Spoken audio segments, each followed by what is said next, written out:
Welcome to Video Tutorials of Mechanisms by mekanizmalar.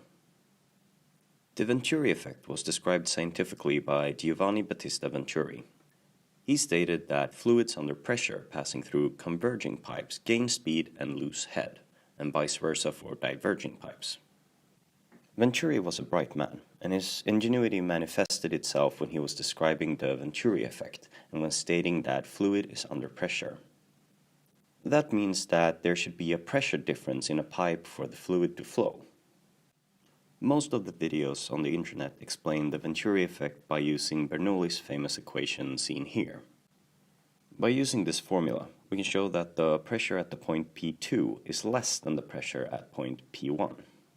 Furthermore, we can prove that the pressure at the point P3 is equal to the pressure at point P1.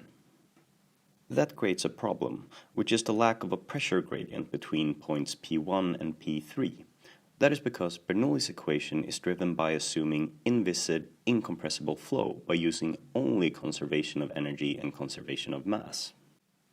However, in nature there is no such thing as inviscid and incompressible flow, but if we take into account the viscosity alone, we end up with very complicated equations.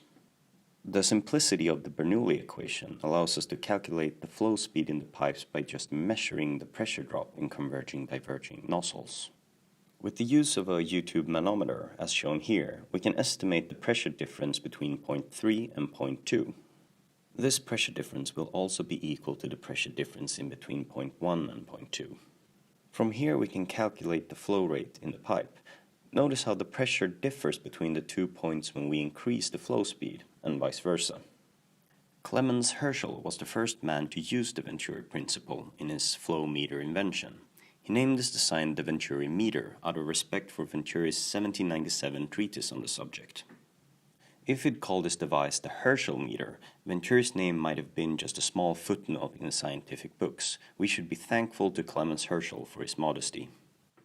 Herschel was awarded the Elliott-Curzon Gold Medal of the Franklin Institute of Pennsylvania for his venturi meter in 1889. By using this flow meter, you can measure the flow rate passing through tiny tubes or huge pipes. Indeed, millions of venturi flow meters, large and small, are being used all over the world. Here is a picture of a venturi meter small enough to be held in a hand.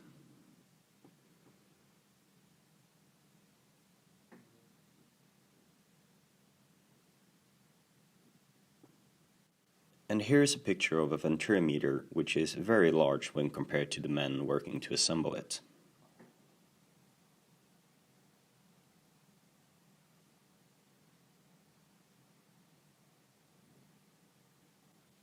Devices made by using Venturi's principles are very reliable because they have no moving parts. They are extremely simple and very useful in many applications. Flow meters, carburetors, steam injectors, and sprays are but a few examples. Thank you for taking the time to watch our video. If you enjoyed this video and found it to be useful, please subscribe to the channel and hit the like button. We appreciate your support.